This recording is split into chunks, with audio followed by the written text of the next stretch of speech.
Okay,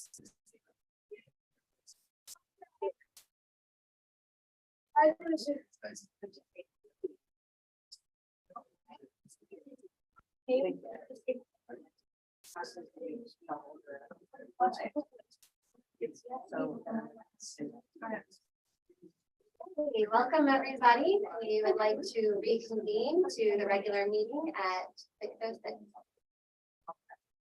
All right, closed session report. Well, let me pull it up. Conference with legal counsel, anticipated litigation, name of case. Okay, public employee appointment, BIS principal, PE 2223-8, nothing to report.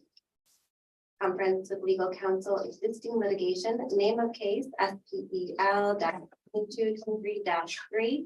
In closed session, the board unanimously approved the settlement agreement on item SPEL-2223-3 for $34,700 for the 2023-2024 school year.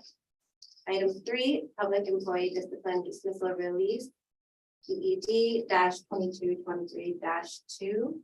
In closed session, the board gave authority to the interim superintendent. Public item number 4, public employment, PED-2223-9. In closed session, the board unanimously approved the leave of absence request for PED-2223-9.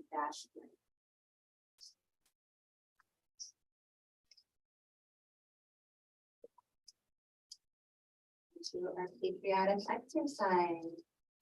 Tonight we have Sanvi Kumar and Kayan Bamba from McKinley.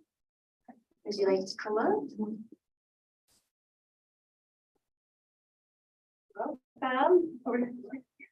You can go to the mic, you can pull it down a little.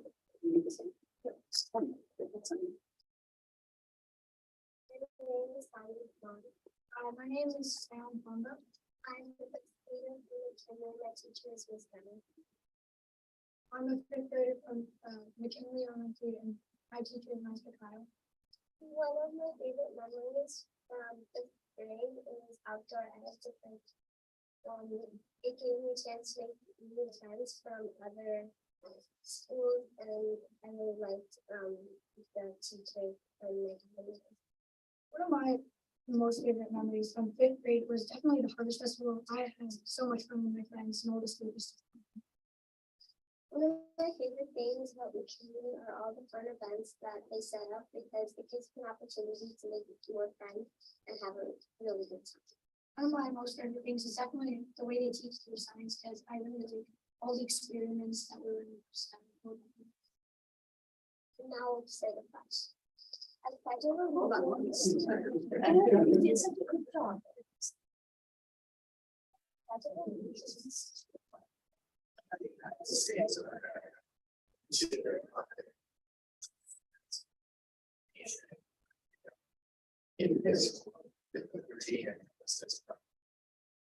I invite Kate to come up and make a picture.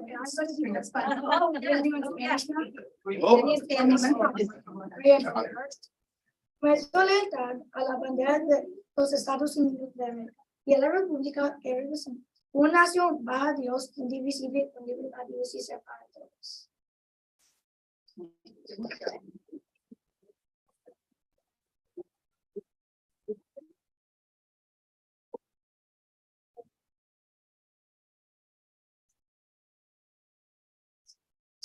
Ready? 1, 2, 3. Let's take one more. 1, 2, 3. Don't go anywhere. You guys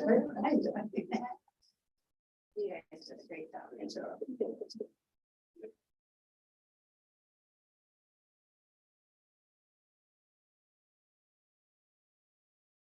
You roll call. Trustee Wong. Here. Trustee DeVoy. Here. Trustee Brown. Here. Trustee Mudd. All right, approval of the agenda. Would anyone like to make a motion to approve the agenda? I move to approve the agenda. I'll second.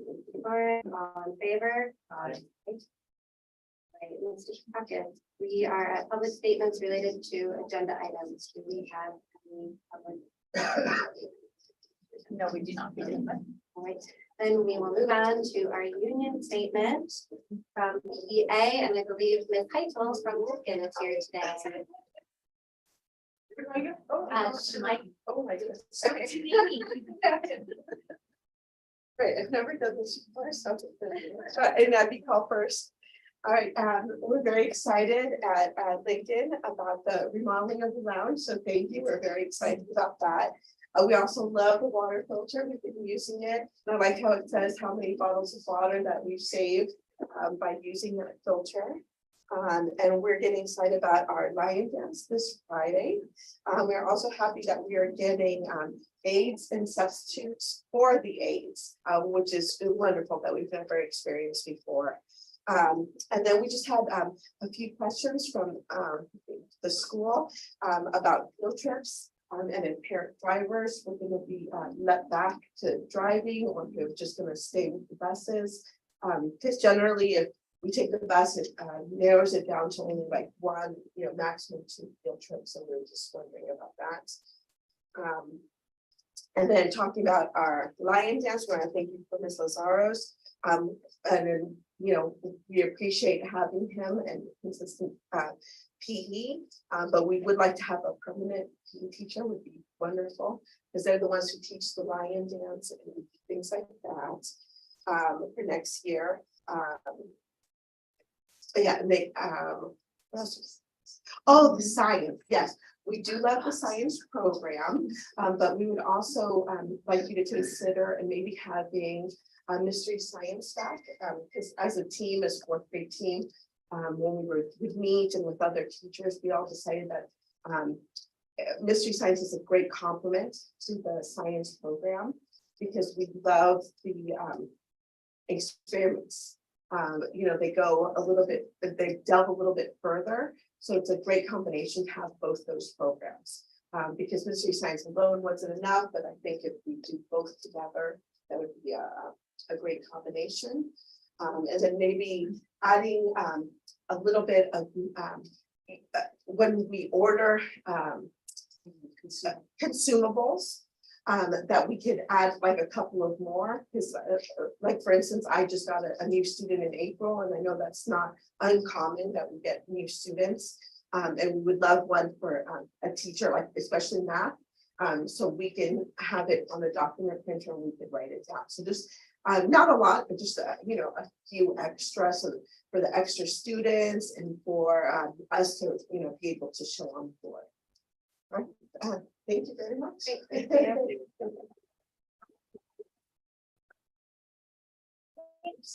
next up, our student from our placement history. Good evening. I was just brought my reader since I wrote it. And I just realized I forgot. It's fine. As interim superintendent said, we're in the 100 days of May, and I believe we're on day 28. Although it feels like 68 right now. Because everything just seems to be happening. We have so much going on our campuses, and well, this time last year we were, feeling our oats on reopening by May. I mean, it started in March, but things were just kind of like, what can we do? Things are in full swing and trying to bring back just about every event that ever existed. I know we have concerts that are coming up, performances that are coming up. I know McKinley with the walkthrough American Revolution coming up. And I'm really excited. I think we're going to have our ukulele concert out on our front steps as an outdoor concert for folks. We think that'll look really, really cool on the front steps. One class at a time. It'll be great.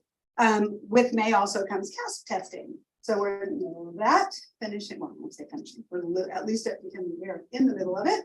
Last week, our school did science and Spanish, because we have to do that Spanish, and then as all the other schools do, we do everybody does science, the language arts and math. And so we're moving right along and getting those done. We found that the science was longer this year, or at least felt longer, and about for you guys as well.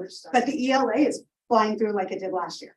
So I was a little worried when science felt really stressful to everybody with times, teachers, and kids.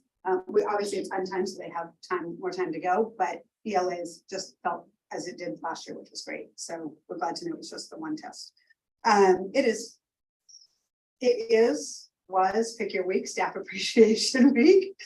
Some celebrated it last year, some are last week, some this week. But we as a district did today and, oh, hold on, where's mine?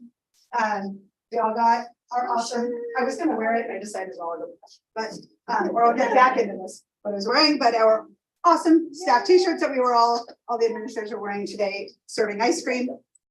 And we're excited to have those. I now know what I'll be doing first Friday. And hopefully my whole staff. And so that was great, celebrating all our staff who works so very hard. And it was, especially when we get to May where it feels exhausting. And of course, with the special announcement that was made today, that I know topped off staff appreciation, really making our PE and music folks feel appreciated. So that was exciting. End of year is coming, like it or not for us. It's coming quickly. And so with that comes a lot of the end of year celebrations, but still, while we think end of year, we're still actually thinking next year. We're working on next year with enrollment and registration. So if you are a family that hasn't re-registered for next year, now would be a good time. Or if you want kindergarten next year. I know at the end of this week, we have upcoming PD for our summer academy teachers, and we're very excited to be having this opportunity with Joe Roller. And with that, if you're a sub and don't have a sub job, there are some of us that can still use you. I know I could use a few, but I know they are very excited to have this opportunity. So thank you for that for them. On a personal note for McKinley, we had McKinley College last week, and it was probably my favorite day in the almost 2 years I've been there. Our students who have since left, there are 4 classes, they each got to pick 2 electives. So it was sort of like that day where you can pick your classes, and we sorted them and they all got to go to different, and kinders were with 5th graders. I mean, it was a mix. It was K2, 3, 5, or K5, the teachers got to decide, and we sort of goes to passion projects. What do you want to teach the kids? And so we started, they had 1 class, then we had an all school recess, the entire school out on 2 yards at the same time, which I loved, and the kids loved it, even some of the teachers loved.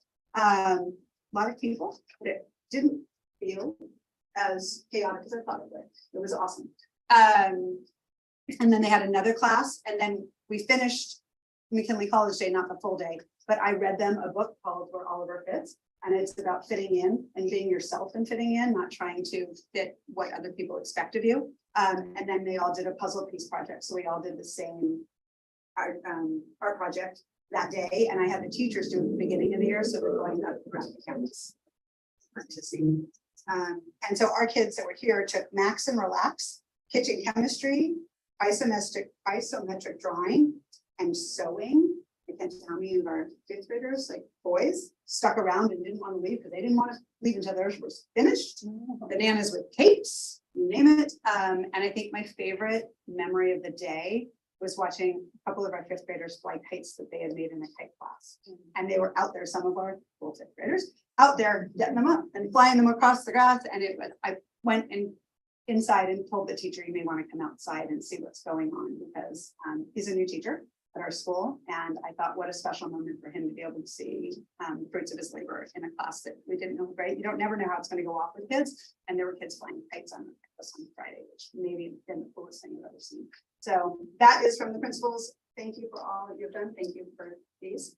And for all you continue to do with us. Happy Tuesday.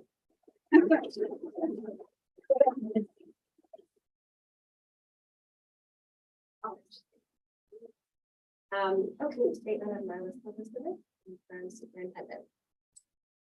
Principal Shumeli and Ms. Michael, you guys Sorry. took a lot of them. So many great things to celebrate, though. Lots of great things going on. I do love these shirts that were designed in conjunction with our Burlingame Education Association. So they do have our 7 schools on the outside and Burlingame School District in the center, which is pretty awesome. And then on the front, it has the schools are on the outside. It says we are one BSD. And I think that that just symbolizes who we are, remembering who we are, where we've come from and where we're going. So I'm very proud of everything that we are and where we're going. So it's just pretty awesome to be able to hand these out today. And the people that were not able to be with us today, they will be sent to the sites. And you're right, Joy. These are pretty neat. And BEA has talked about, we should start wearing them on payday every day. So that will be our new thing that we're gonna do. It's gonna be our payday shirt monthly. So even if it falls on a Tuesday, is what they said. So, and the big announcement was, our chief business official and the negotiating team and BEA have worked for a long time, and they have, worked, the board of trustees have brought it up, and we were able to work to make sure that our teachers, our PE specialists and music specialists that have historically not been able to move to tenure status next year will move to tenure status. So that was a huge celebration. So that will happen next year. So that is a great thing too. We're excited to be able to talk about that. And John Claros is in the crowd, so John, stand up.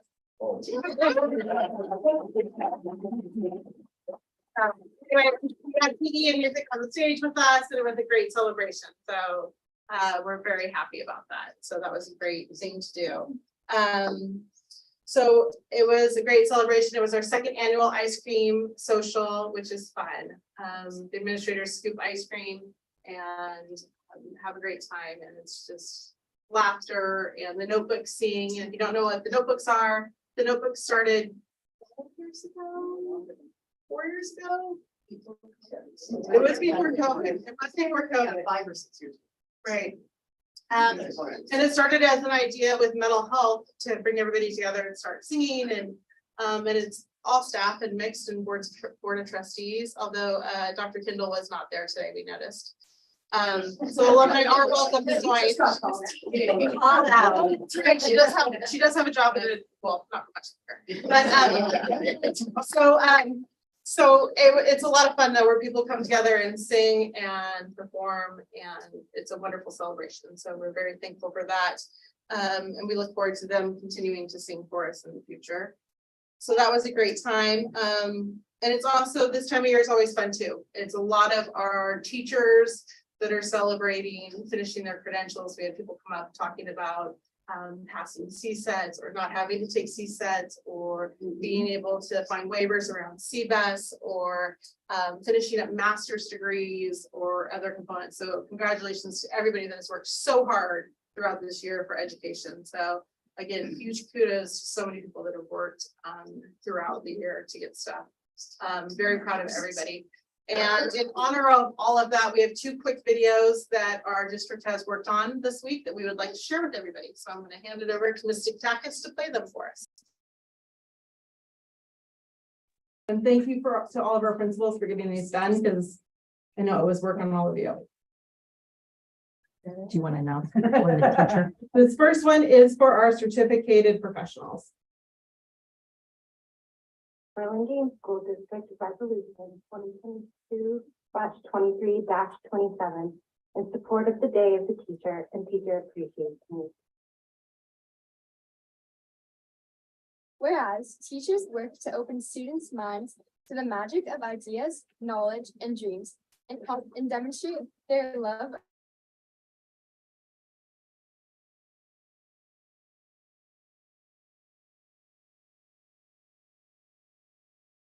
as listeners, explorers, role models, motivators, and mentors, and whereas the success of more than 3,000 students in the Burlingame School District depends on the skills, knowledge, and attitudes acquired while under the nurturing guidance of dedicated teachers and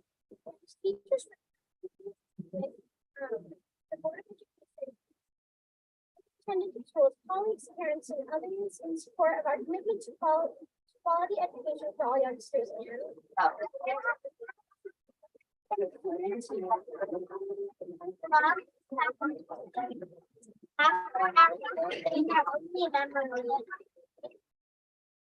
Whereas National Teacher Appreciation Day is May 2nd, 2023, and California Day of the Teacher is May 10th, 2023.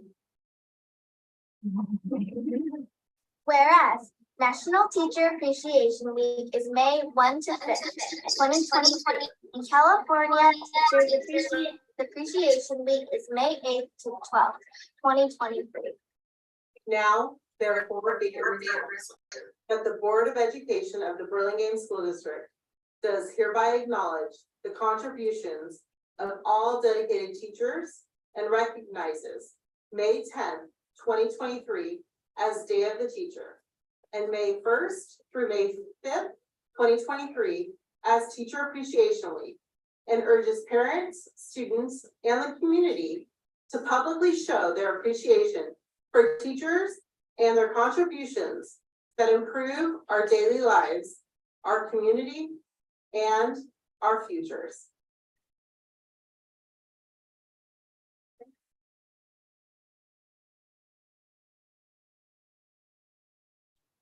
The next video we'd like to share is for all of our classified employees. And thank you again to all of our principals. Start. Burlingame School District Resolution 2022/2023-28 in support of Classified School Employee Week. Whereas the week of May 21st to 27th has been declared Classified School Employee Week in recognition of their invaluable services classified school employees have provided to California's public schools and community colleges and Go. whereas classified school employees are education support professionals continually strive for excellence in areas relative to their educational community, and whereas classified school employees contribute to the establishment and promotion of positive instructional environment and parent educators, secretaries, and whereas classified school employees also provide other essential educational services such as transportation, facilities, maintenance, and operations, food and support services, and healthcare. They play an essential role in providing for welfare and safety of California's public school children and communities college. And whereas the people of California join with the California Teachers Association, California Federation of Teachers, the California School Employees Association, and the Service Employees International Union in acknowledging and recognizing classified school employees for their outstanding contributions to quality education across the state. Or be resolved that the Burlingame Board of Trustees does hereby acknowledge the contributions of all dedicated classified employees and recognizes May 21st, 2023 as the Classified School Employee Week. Anyway, thank you to each one of our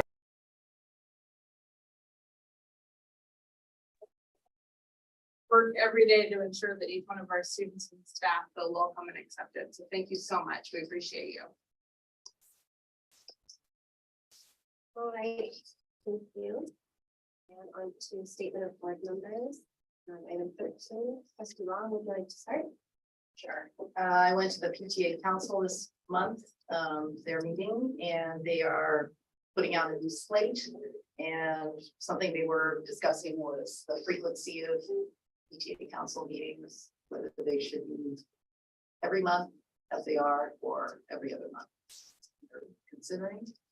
I had a chance to tour the Student Rec Center at BIS. It looks fantastic. Can't wait till it's done. And I think the entire town can't wait till it's done. They're like waiting to make their little reservations with Amanda. There's strict rules about keeping that place pristine. Yeah, right. Don't feel. Right. Yeah. So yeah, it was really great. And then I was part of the Notebooks choir that sang today at the ice cream social. And John's direction to us was sing loud. So that's what we did. And a lot of good feedback from the audience. I don't think they were lying. They said we sounded good. So that was good. And we're always welcoming more members of the Notebooks, just saying. So that's Hey, trustee DeVoy. Nothing to report. Brown. See, I attended the bond oversight committee this week. They are still recruiting for one more person who's I believe it's small business owner or member of a chamber of commerce. If anyone's interested in that. I also got a tour of the the SRC, the new gym after that, which was fantastic. Then a couple of parent events, the spring musical, Fiddler on the Roof was fantastic. At BIS and Fiesta Latina, which was also great last week. That's all right, since our last meeting, I also attended the SRC, it's so beautiful and just all done such a great job and can't wait for the kids to be able to use it. Fiddler on the Roof, thank you, I see that IBOS is here and thank you to BCE. And I also was at the owners meeting because I am the alternate for trustee Kendall. Former trustee, and then former Dr. Kendall, who's no longer at the day. And I will not report on that because we're going to be talking about that later in the meeting. I went to the BIS Giant game, which was organized by the PTA, so thank you for that. I also attended the affinity group meeting for GSA in the week of vandalized classroom, and I think I saw in here, thank you again. And it was a really wonderfully run meeting, and I think a lot came out of it and productive. So I also attended today the staff appreciation ice cream social, which was fun. We got to see Florence sing along with all the other notebooks. And I'm looking forward to the Sandstrand meeting tomorrow for those that are able to make it, and for all of the community to be there if they can. And yeah, that's all I have to report. We will move on to the consent agenda. Oh, I'm sorry. Yes, we will move on to board communication, which is not something that we need to vote on, but is Nancy McGee, our San Mateo County Superintendent of Schools, acknowledgement of trustee Kendall, former trustee Kendall's recognition. Great. So moving on to the consent agenda. The consent agenda is a way to consolidate many items considered by the board to be routine business. These items often require approval, but do not need discussion. All trustees have reviewed the items in advance of the board meeting. Members of the board, staff, or public are able to request specific items to be discussed and removed from the consent agenda and placed on the regular agenda. The superintendent and staff recommend approval of all consent items. Movement of any suggested consent items is appropriate at this time. Would anyone like to remove anything from the consent? Or am I? Okay. Would anyone like to make a motion to approve the consent agenda? I'll move to approve the consent agenda. Thank you, trustee Brown. Would anyone like to second? Second. All in favor? Aye.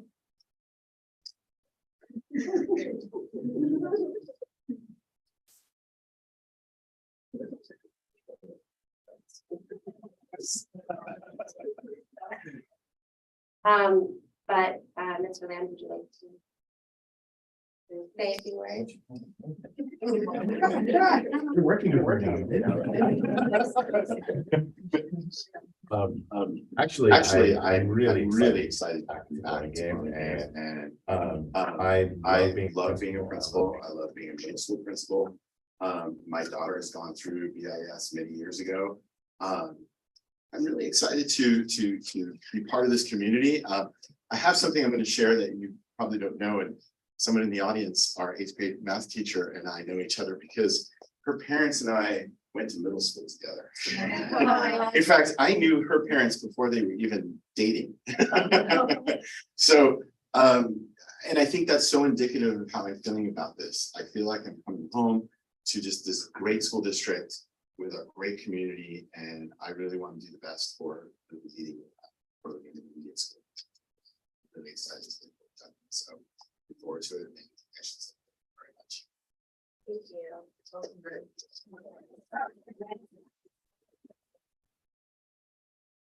All right, and now we are moving on to recognition of our outgoing board member, trustee Kendall. It is a tradition. I will let you share.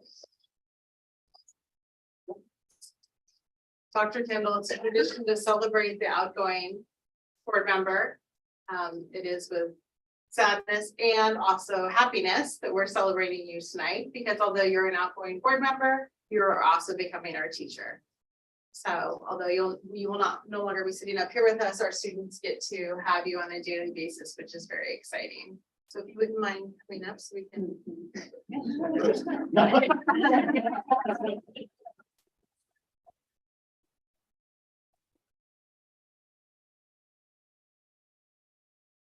Typically, we would present you with books. What we've decided to do instead is we will be purchasing a telescope that will travel to our school sites at night for night events for students to be looking up at the stars. Wow. For those of you that are unaware, Trustee Kendall, Dr. Kendall, I shouldn't say trustee, she's no longer a trustee. Dr. Kendall is taking on an 8th grade science position at Burlingame Intermediate School.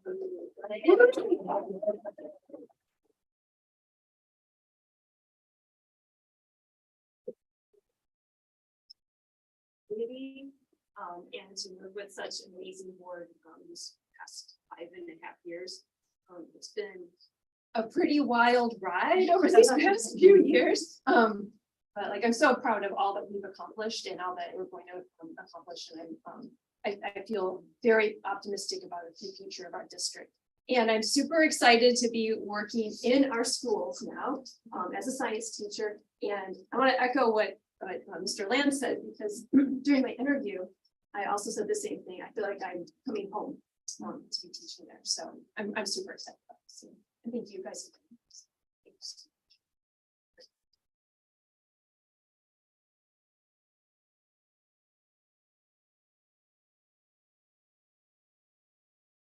Just want to mention that I said to Elizabeth that I expect twice a year updates about the science program. Full report. Yeah, full reports, details and data, just let you know.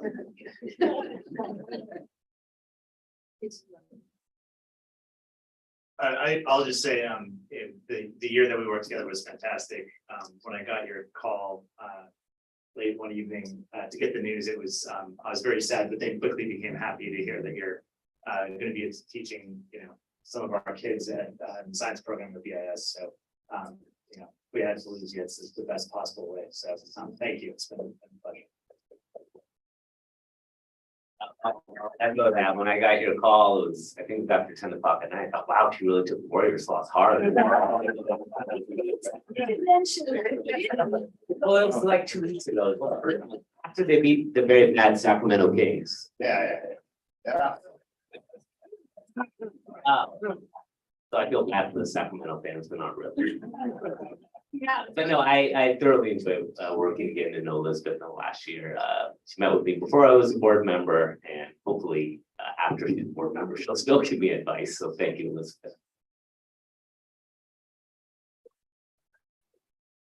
And for those of you that don't know or do she's a selfless leader. It's such a loss to not have you on the board, but it's such a gain for our kids, and I'm so excited for them and all of the hard work that you're gonna do. It has been a wild ride for you. You were president during COVID. You ran again during the middle of COVID, which took a lot of dedication. I just want to say on a personal note, it's been wonderful getting to know you and becoming friends, and outside of the board, being at freezing cold track meet and soccer games for our girls. But I wish you the best. I'm excited to see what you do at the end. Thank you for having me.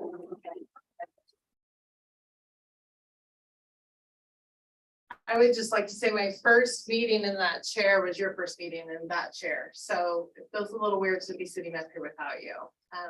But I'm really excited for all of our students, and the fact that they're gonna get to go through your classroom and learn from you is a pretty awesome component. And when I first received the phone call of, hey, I think I'm gonna do this, I went, oh. But it's such an amazing thing to think about, that you are gonna get to be a teacher for our students. And I think our science program is awesome, and it's gonna be just even awesomer. And I'm really excited to see everything that's gonna happen. So I look forward to being able to come into your classroom and see the experiences that our kids are having. It's gonna be great. So thank you for doing that. And I can't wait to see what our kids are gonna get to experience with the traveling telescope too. So that's pretty cool. So thank you. Thank you for everything. Appreciate it.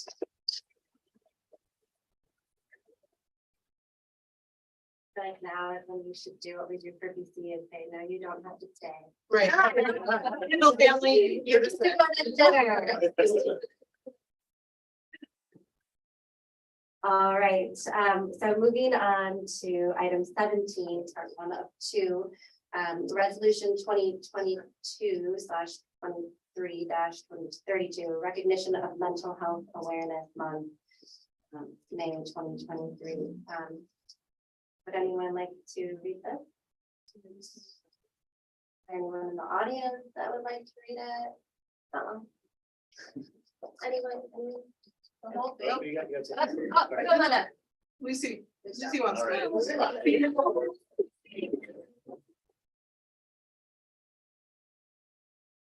Yes, and then you can stop right where it says adopted. Wait, do I read the adopted too, or? No, because we have to vote on it. Okay. Right? Burlingame, there you go.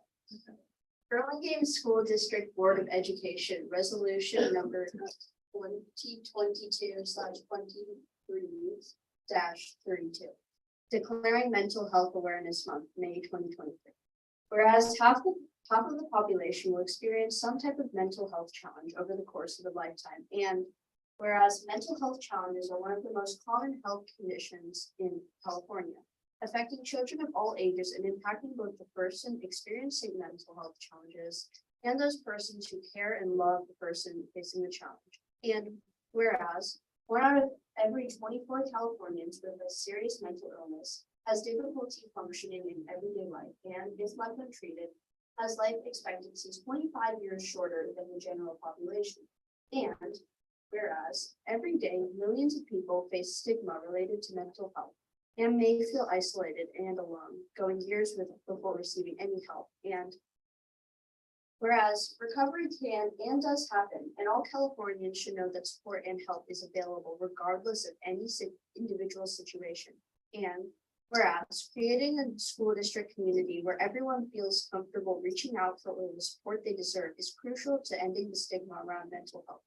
And whereas access to support and ending the stigma is of paramount importance. And whereas the Burlingame District Board of Trustees created and originally adopted BP/AR 5141.5 mental health in 2018 and wishes to continue enhancing public mental health awareness.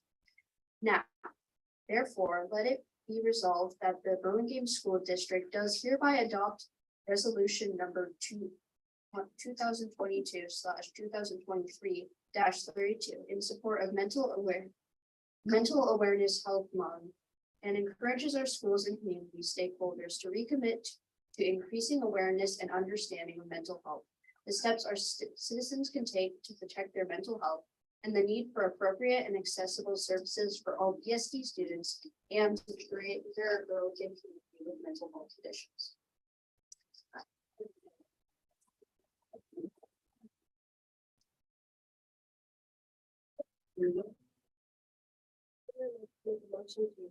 Make a motion to approve resolution 2022/23-32. Second. I'll second. All in favor? Aye. All right, we have many resolutions tonight. So if anybody else would like to join in, say that you would like to. This next one is resolution 2022/23-33, recognition of lesbian, gay, bisexual, transgender, queer, LGBTQ+ Pride Month, June 2023. Would anyone like to read? Please.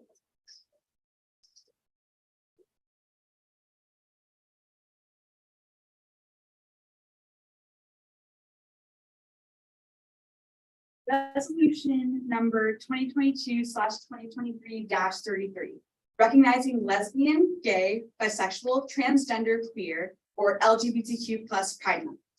Whereas June is a time to celebrate our dynamic LGBTQ community, raise awareness of quality services, and foster a dialogue to promote a healthy, safe, and prosperous school climate and communities for all. And Whereas more than 50 years have passed since June 1969, Stonewall riots in New York City, and the birth of an activist moment, and whereas June is recognized and celebrated as LGBTQ Pride Month throughout the country and worldwide.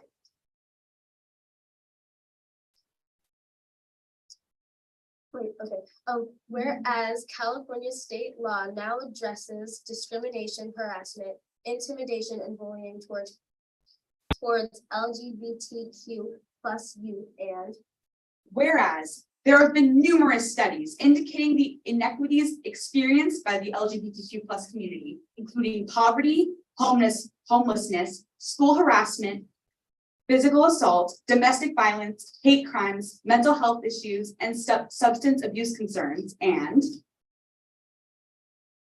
now, therefore, be it resolved that the Burlingame School District Board of Education proclaim June as LGBTQ Pride Month to ensure equality, great alliances, celebrate diversity, and establish safe environments in our schools and communities throughout the county. A pride flag will be flown at each school site for the entire month of June.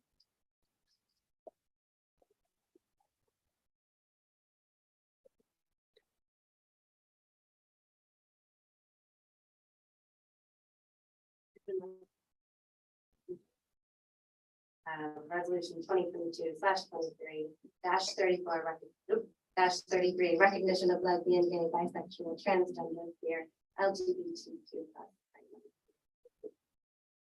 I'll move to approve. I'll second.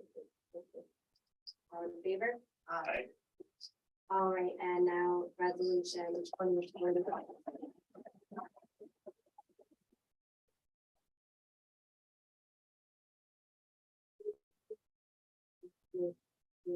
-34 recognition of Asian American and Pacific Islander AATI Heritage Month, May 2023. And trustee Warren, can you read that? I'll read this. Burlingame School District Board of Education Resolution number 2022/23-34, declaring Asian American and Pacific Islander AAPI Heritage Month, May 2023. Whereas the month of May is set aside to honor the contributions Asian American and Pacific Islanders have made to the United States, and whereas the Asian American and Pacific Islander community is an inherently diverse population composed of more than 45 distinct ethnicities and more than 100 language dialects. And whereas the Asian American and Pacific Islander community includes a diverse range of students from many different national and cultural backgrounds. And whereas the state of California is home to over 700,000 Asian and Pacific Islander students from kindergarten through grade 12.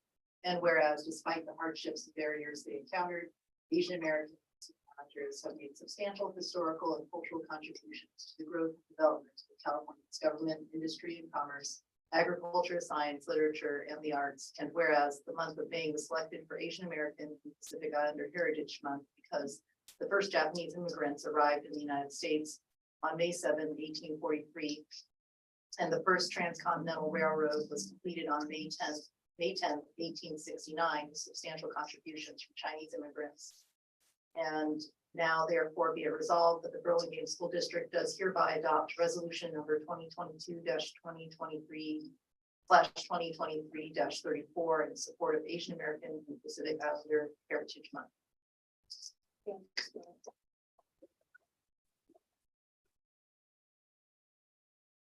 anyone like to make a motion to approve? I'll motion to approve. All in favor? Or sorry, second? Second. All in favor? Aye. And resolution 2022/23-35, recognition of Jewish American Heritage Month, May 2023.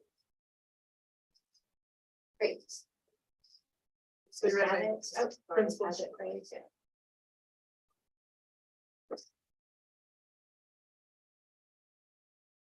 Declaring Jewish American Heritage Month, May 2023. Whereas National Jewish American Heritage Month celebrates and recognizes Jewish contributions to American culture, history, military science, government, education, and all areas of American life. And whereas on April 20th, 2006, US President George W. Bush proclaimed that May would be Jewish American Heritage Month, stating that as a nation of immigrants, the United States is better and stronger because Jewish people from all over the world have chosen to become American citizens. Since arriving in 1654, Jewish Americans have achieved great success, strengthened our country, and helped shape our way of life. And whereas in 2021, US President Joseph R. Biden Jr. proclaimed that Jewish Americans have played indispensable roles in our nation's civic and community life, making invaluable contributions to our nation through their leadership and achievements, and recognized two historic firsts as America saw a vice president take the oath of office alongside her Jewish spouse, and a Jewish American became the first majority leader of the United States Senate and the highest ranking Jewish American elected official in our nation's history. And whereas Jewish Americans often face unspeakable discrimination and adversity, yet for hundreds of years, they have fought heroically in battle, pursued peace, and always persevered. And whereas the more than 350-year history has given us names like Albert Einstein and Ruth Bader Ginsburg, both of whom fought through hard times to emerge victorious. Einstein, having faced ridicule and bullying and growing up with many teachers giving up on him, and Ginsburg, having faced sexism at her workplace. And now therefore, be it resolved that the Burlingame School District does hereby adopt resolution number 2022/2023-35 in support of Jewish American Heritage Month.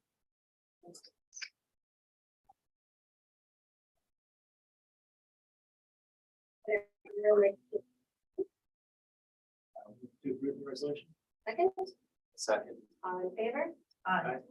And I just want to note that these resolutions, once they're passed, they're posted on all of our school sites. Interim Superintendent Silversmith sends them out to all of the teachers, staff, librarians, so that it does help sort of set the direction of what we're doing as a school district. All right, and moving on to item 18, education. Additional targeted support and improvement ATSI.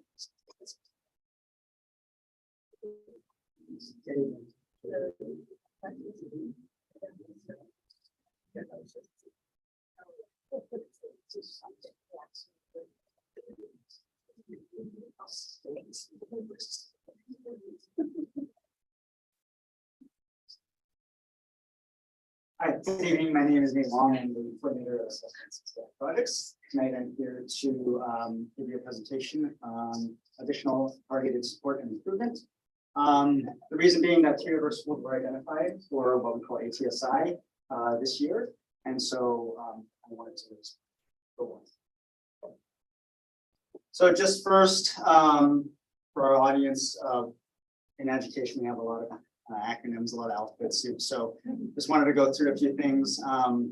So additional targeted support and improvement is called ATSI. CSI is comprehensive support and improvement, and I'll go over the differences between the two.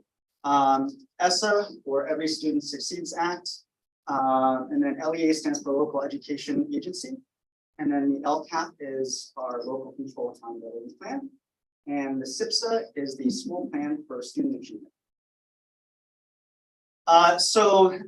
Just a quick explanation of ESSA. So this is to do with federal accountability. ESSA requires that state educational agencies determine eligibility for comprehensive support and improvement and additional targeted support and improvement. LEAs, or local educational agencies, with schools that meet the criteria for CSI and HSI must collaborate with educational partners to locally develop and implement a plan to improve student outcomes. CSI and HSI criteria for the 22-23 identification was adopted at the March 2022 State Board of Education meeting. Okay, so ATSI eligibility. So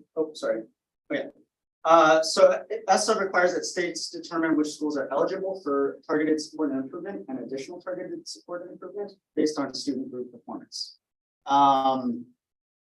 And schools that meet the criteria for ATSI must collaborate with their educational partners to locally develop and implement an ATSI plan to improve student outcomes. So basically, after all schools are identified for CSI or comprehensive support and improvement, all remaining schools are eligible for ATSI. And both Title I and non-Title I funded schools are eligible. And again, the criteria for this identification was adopted at the March 2022 State Board of Education meeting. Okay, quick question. So what's the difference between targeted just TSI and then ATSI? Like what's in the previous one? Oh, For that first bullet point, as it requires the students to remember which schools are. oh, I see. TSI and then there's ATSI, like what's the difference? Yeah, so I believe, so the first round of identification, is school-wide. Sorry, yeah, school-wide, whereas additional targeted support and improvement is by student group, within the school, yeah. Good, really good question.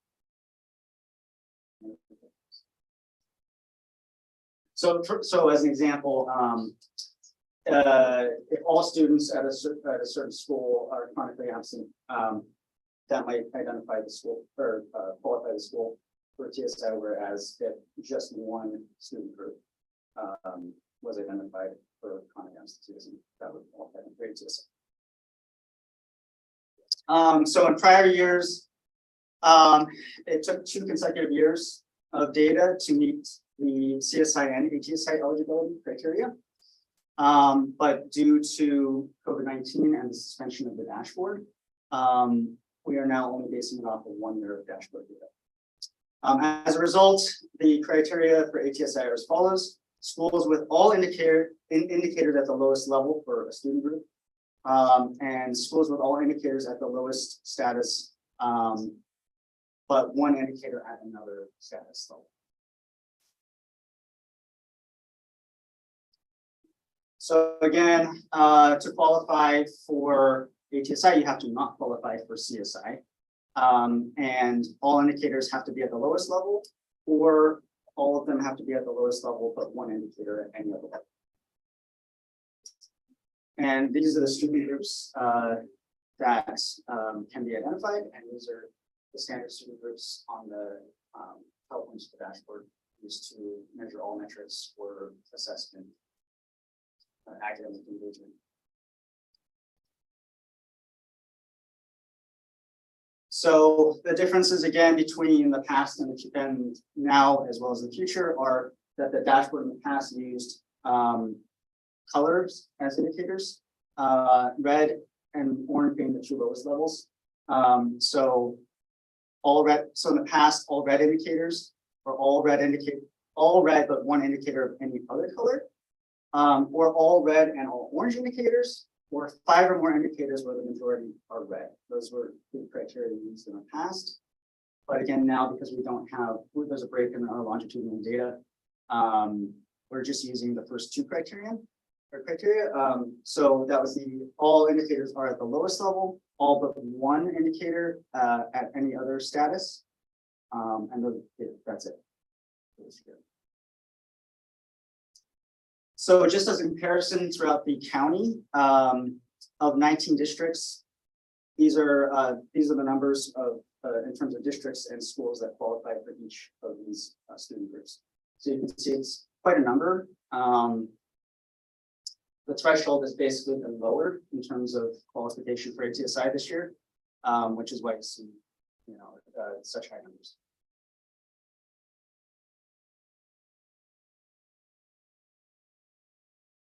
So there are 3 schools in Burlingame School District that qualified, all based on absenteeism data for the following student groups. So Lincoln qualified for vulnerable students or socioeconomically disadvantaged. McKinley qualified for students with disabilities, and Roosevelt qualified for students with disabilities and Hispanic or Latinx students. So now I'll break down exactly how that happened. So you can see this is directly from the state dashboard for Lincoln. And you can see that vulnerable students receive an indicator of very high, which is the lowest possible indicator for chronic absenteeism. Now, in terms of suspension rate, that's very good, that indicator, but again, the criteria is you only, if one other indicator is something different, then it doesn't matter. And you'll notice here that in terms of English language arts and math assessment, these indicators were not included because the student groups that were tested were below 30. And Nate, that's because they're only tested in grades 3, 4, and 5. That's correct. Yes, thank you. So you can see they actually did pretty well on both ELA and math, but those indicators were not included because there weren't enough students to count.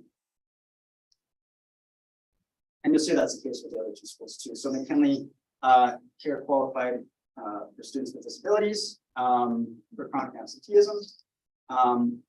And again, same story, suspension rate is very good, but English language arts and mathematics were not included. And again, for Roosevelt, same story for students with disabilities.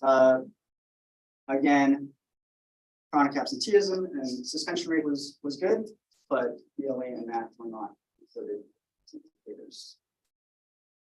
And then finally, again, for Roosevelt, Hispanic and Latinx students, pretty much the same here. The only difference would be that suspension rate is medium, which wouldn't by itself qualify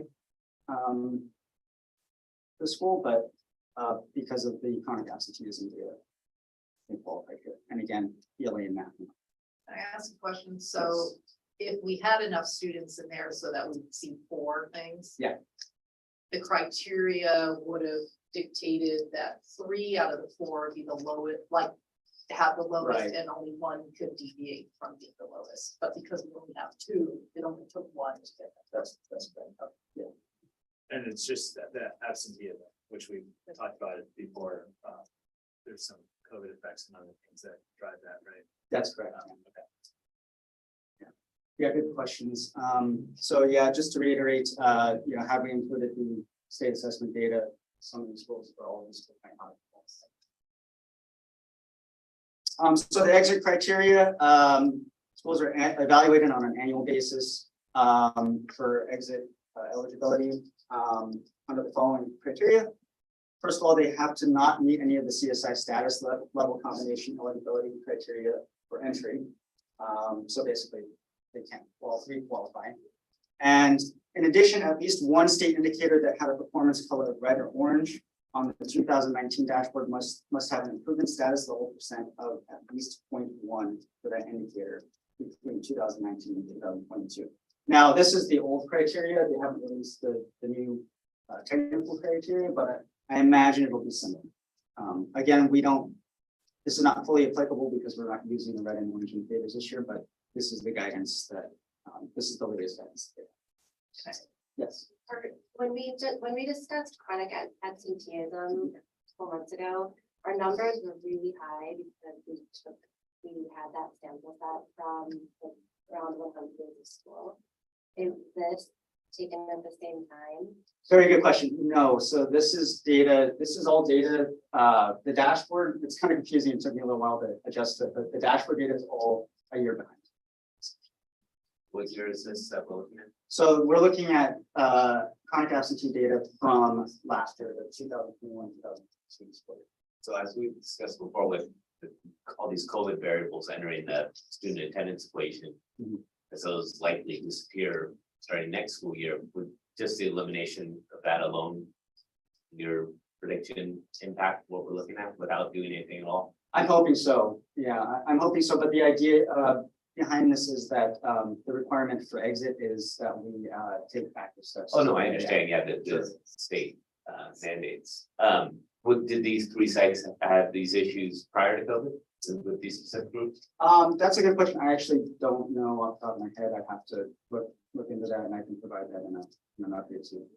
That's a good question. And some of the old days, this was called program improvement, right? PI. So we had been under PI for chronic absenteeism, Differentiated assistance too. right? Just differentiated assistance, which means that our school district gets some extra money to address it. But it kind of got pooled into the county, I think, and then they did some professional development and stuff like that with the money. So being labeled or like qualifying for ATSI means there is some money associated with trying to address the issue, right? Actually, in this case, unfortunately, no. So there's no. Yeah. The next slide. Yeah. Oh, So the part of the fiscal considerations is that, we are not eligible to receive any additional federal funds for this. but in the past we did, Right. right?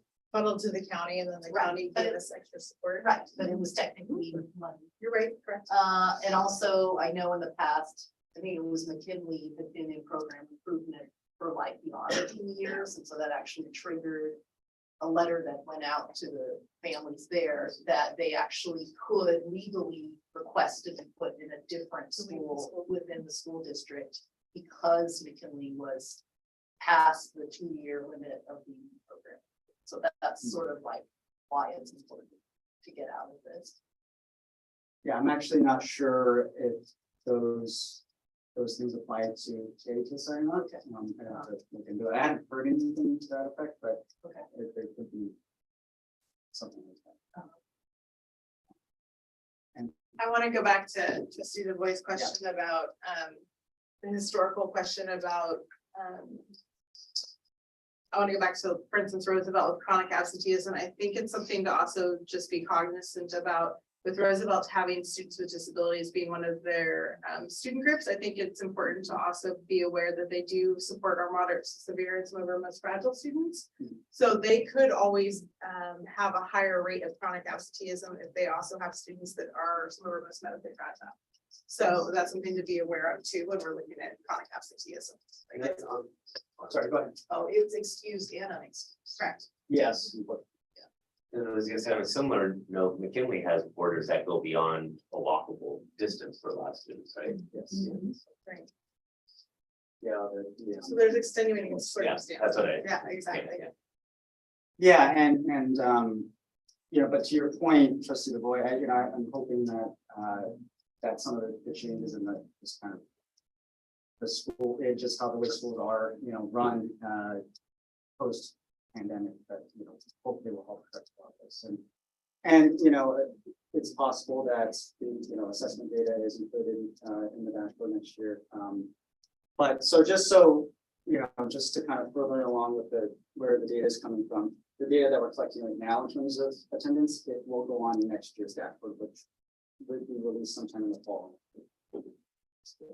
I think that's part of the process is getting to the root cause and then seeing what we can do. If it is somebody that is medically fragile, is it doing some home hospital so that they are getting attendance? Is it mitigating, looking at the routes, safe routes to school, or what is it that we can do to also help support that to help as we're writing our SIPSs and looking at that too.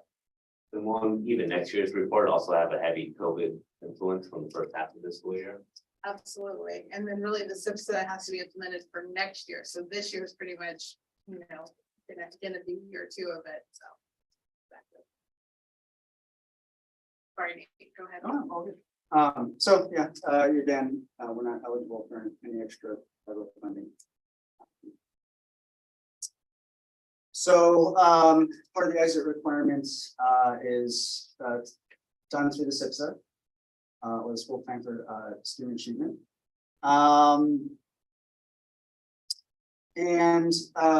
Essentially the SIPSA for this year has been developed in such a way that schools that have met the ATSI requirements, if they fill everything out and do a due diligence, that will satisfy the planning requirements. So just walking through this quickly. So the plan must be informed by all state indicators, including student performance against state-determined long-term goals. And it must be based on school level needs assessment, identify resource inequities, which may include a review of LEA and school level budgets, and address those inequities through implementation of the plan. And the plan also must include evidence-based interventions, and it must monitor and evaluate plan implementation impacts. So these are just the components of the SIPSA. that are specific to the ATSI plan. And again, everything is embedded within the SIPSA, so it's not a separate plan, it's done in conjunction with the SIPSA.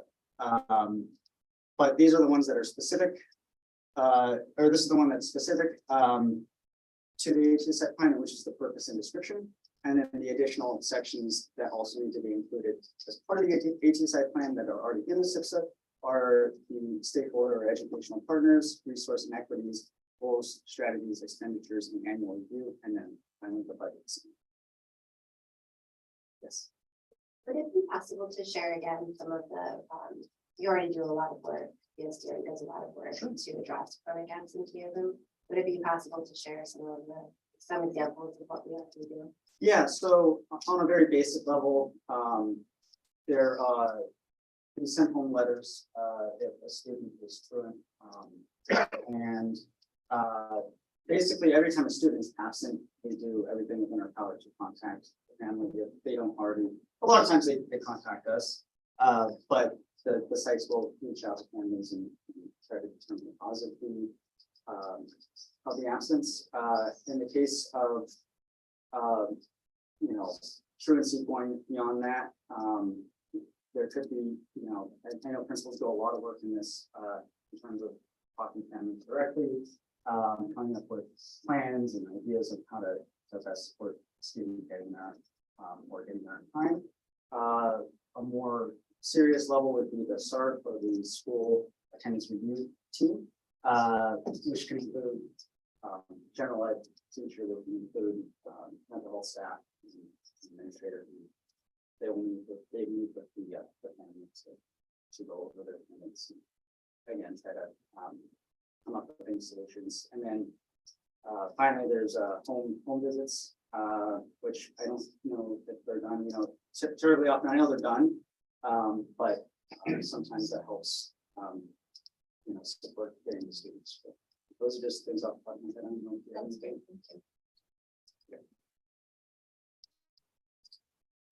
And that's it. So, any other questions? Thank you very much. Thank you. Thank you. All right. And now on to the 5 curriculum updates. All right, good evening. Tonight we have Ms. Helen Miranda, we have Ms. Becky Glover. Ms. Heichel, would you like to join us too, since you're still here? You're welcome to come on out. Claudia Heichel, come on now. Perfect. Becky Glover, 5th grade from Lincoln. Helen Miranda is kindergarten at Franklin, and Claudia is 4th grade, right? 4th grade at Lincoln. Perfect. 4 and 5. 4 and 5 represented tonight. Perfect. Give it to Becky. Thank you. Helen, do you want to grab the microphone so they can open their mic so we can hear you on YouTube? This is great. Give me a moment. Oh, yeah. Did our batteries go? You get to be sergeant and we get fresh batteries tonight. Thank you for being here. So Before we start, though, can we congratulate the graduates? We're here because the purpose of this presentation is the board had requested an update on the 4 new curriculums, the 2 that were adopted last year and the 2 from this year from a teacher's perspective. So we've invited a lower grade and upper grade teachers to come tonight and speak to the 4 curriculums and of where they're at right now, and if they have any suggestions for us for next year. We've done a survey to teachers what they're looking for professional learning to give some feedback there, but I've said please speak freely and openly so they know that tonight they get to kind of tell their story and where they are. So, but we are gonna, I know that you have a teacher voice, but we are gonna need you to use the microphone, Clever, please. I know I might sing. but YouTube is we needed to project for us. So anyway, Want to start? but please. And if you want to go ahead and click it, and then it goes through just the curriculum so they know which ones we're talking about. Cycle. Thank you. First one is Benchmark Advanced and Adelante, which is our English and Spanish language arts curriculum. So if you want to start there. Thank you.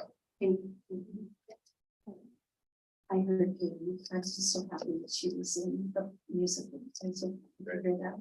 And you're not going to get away without us congratulating. Okay. So, actually, I think you should start because you got some samples. And then we can go to the opportunity perspective. Sure, yeah.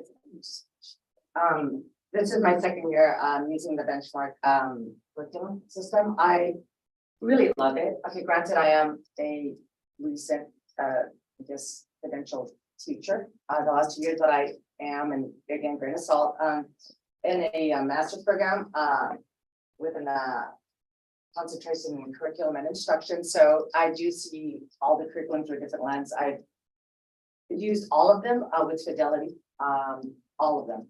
So I am on track to finish every single one. I do really like the benchmark curriculum because it does offer very culturally relevant, multimodal teaching opportunities.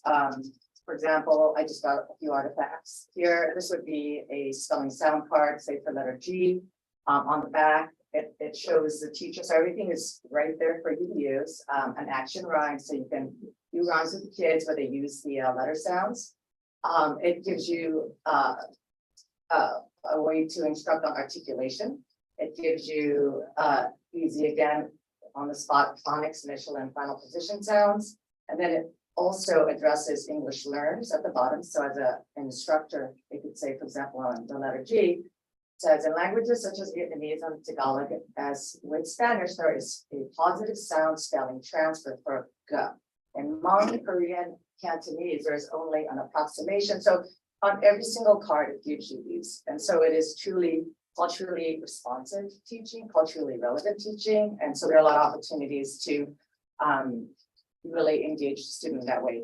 In general, I find all the curriculum, because it's inquiry-based, it promotes student voice and it promotes discourse as opposed to like lecture teaching, which research has shown is more effective in addressing language learners and again, culture and community, which is important in bringing into the classroom. What I also like for kinder is that they also take home like the units that we work on. So a lot of parents often, the questions, what do my kids do at school, right? So this is an opportunity to engage family and develop family literacy practices at home, which is fantastic.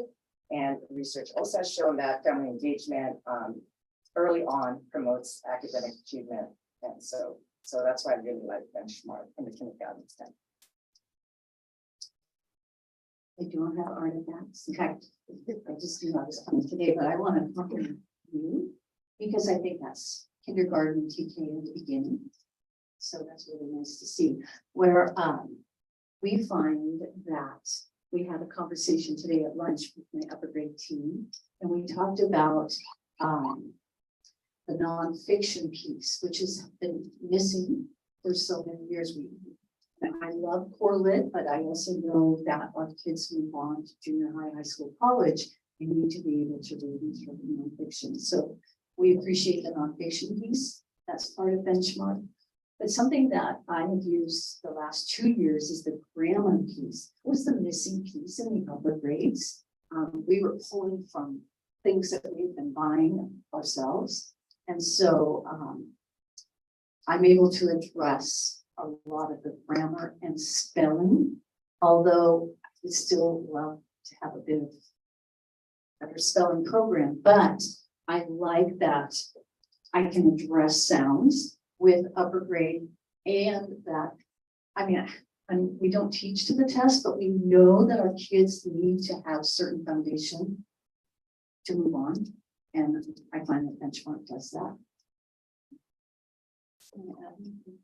No, I mean, we also have those same cards, and they'll teach you, like different phonics, and then also like different ways, for like the A sound, the A and I, and then just different things that the fourth graders still need to do. Just the science of reading is really at the forefront right now, and we're also still learning how to teach the science of reading, because that's very important to do, and those cards really help.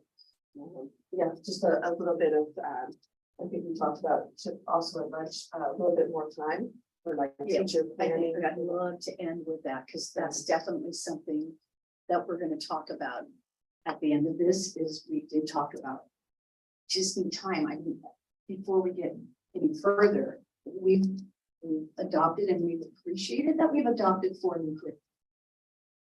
But it's also 2 years and 4 new programs that are very weighty and very important.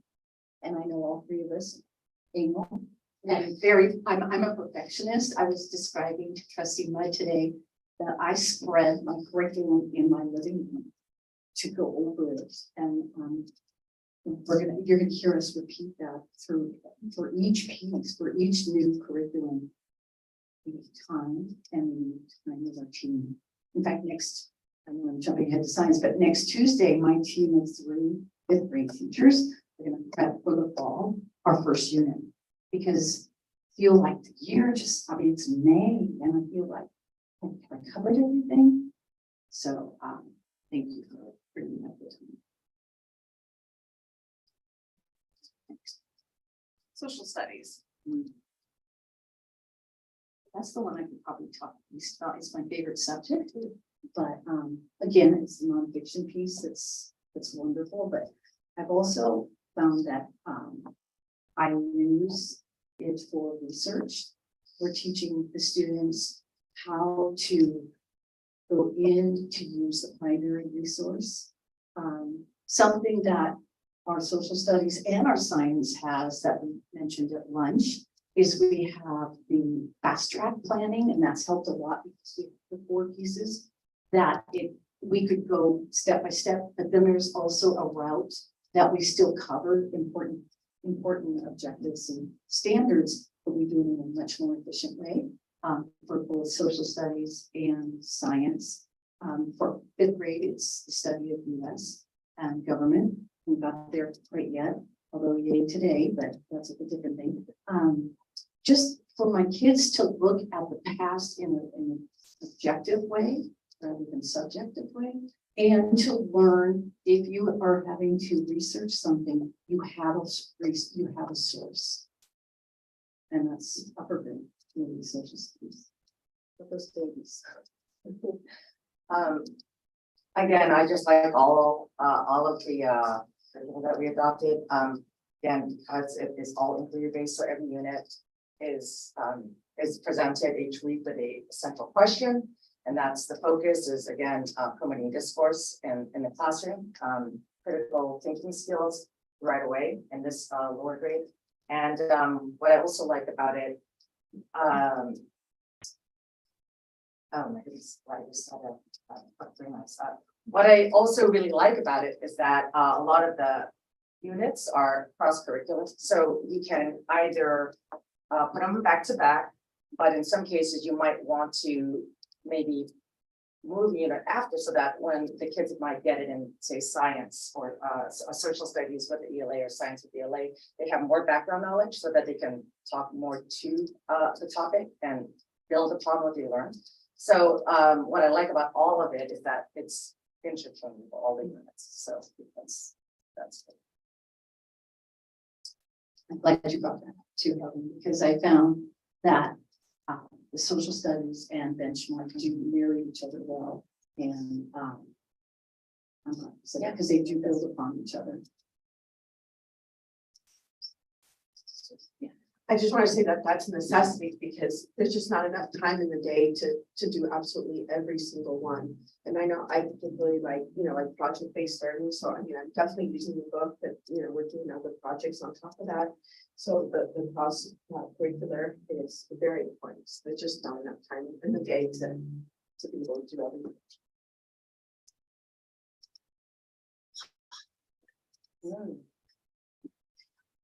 Oh, no, go ahead. No, I insist. Oh, no, go ahead. Go ahead. Thank you, Claudia, for the same. Well, I already talked about this earlier. As we met with grade level teams, which I love, then makes me feel better. We're like, oh, did you finish the whole program? Things like that. So it makes us feel better that we're all on the same page.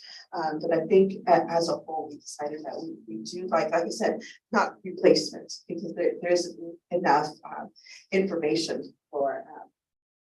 But we love mystery science. to supplement, not to replace it, because there's not enough information on that program. But we really enjoyed doing that. Like last year, I did every single mystery science project, and it was just wonderful. I think if you want that, I can make a little presentation on that, but it's just wonderful. But we do like the science program, and it does have hands-on activities. It's just not quite enough. So we wanted to add to it.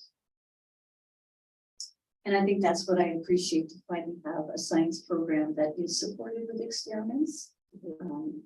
It grips the kids, get them, and then to support it with the consumables are vital to do their writing and their recording. And so that's what I appreciate about the new science program. I know Elizabeth's gonna like it too, but I was on the committee. This was the one I did not pilot. And so I was really excited when we did adopt this one, because it does have the materials to go with. It's just so nice to have the experimentation along with the support of the textbook. I appreciate them ordering this. Yes, yes. I want to talk about that from math too. Something that now is my turn. Oh, brain please, lapse. yeah. No, I just brain lapse. But there was something important that I was sorry. This is what happens to us at lunch. We just talk over each other. But it'll come to me, and then I'll remind myself. But anyway, we do appreciate having the materials. Oh, that was it. There's that time factor again. Is we got the materials. One of our teammates said, once we adopt, we should have the materials as soon as we can, because then we can do some summer planning. I would love to have matched the experiment materials with the curriculum. I was looking through the tubs going, is this soil for this one? Or is this? So I would love to have some time with my teammates to prep the materials so that in August we are hitting the ground running. And I think that's so, you're going to hear that a lot. Time and that team, time and team. How do you like it? Oh, I love it. I was on the adoption committee with Ms. Lover. I did pilot too. I love science, so that's kind of, I'm a bit of a nerd. I will say that yes, all the curriculum is pretty intensive. I'm a kind of, again, nerd. I like to really dive in and look at things, and I have a little bit of a tech background, so I love using all the apps. So I can see, I empathize with feeling like there's not enough time. What's great about what we chose was that the science curriculum and the social studies curriculum come from the same publisher. So going through it is if you've mastered going through one, you can do the other. Yeah. So I think getting on board with just understanding how to work through it is great. I like that it gives you an opportunity to use them. There are maybe 4 or 5 hands-on inquiry-based activities for each, and there's one main one for the module and then multiple smaller ones. I also like how the content is editable so that you can differentiate on the spot. And I also like that it has easy access to language like Spanish and all that stuff. So I think it supports students in general. And if I could also thank the district for also continuing with Brain Pop, because it's natural for us to want to bring other medium in. And so along with the mystery science, but I love that we have the core ideas in science and then supported with some of our magic tricks that we still use. Matemáticas, I love.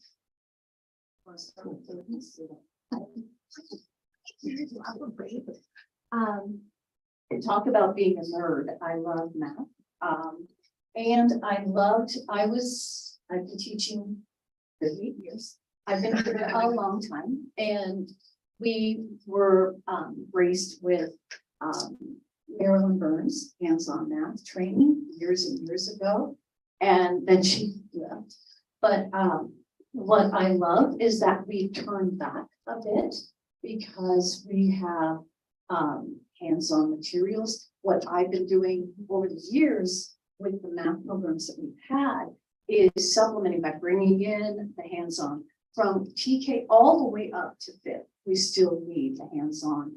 This program has math games, which thank you for ordering those.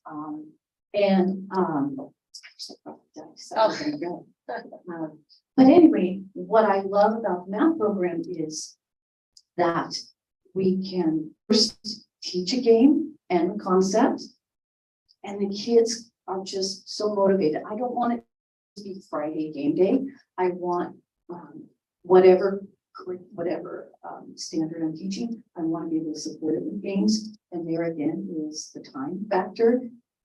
This summer when we got the curriculum, we were all excited about the games, but we weren't quite there yet. So I would love for our grade level teams to be able to sit down and say, hey, for dividing decimals, I didn't think that was today, for dividing decimals or for teaching fractions or teaching logic, we have these games, then we can prep them. A compliment to my grade level team district wide.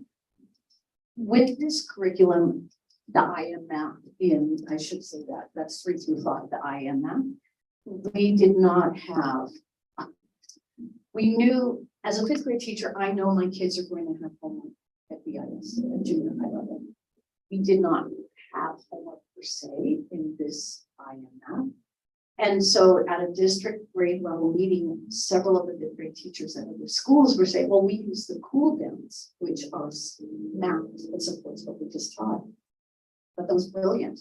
And so just that one, but if we hadn't talked about it, we wouldn't to do that.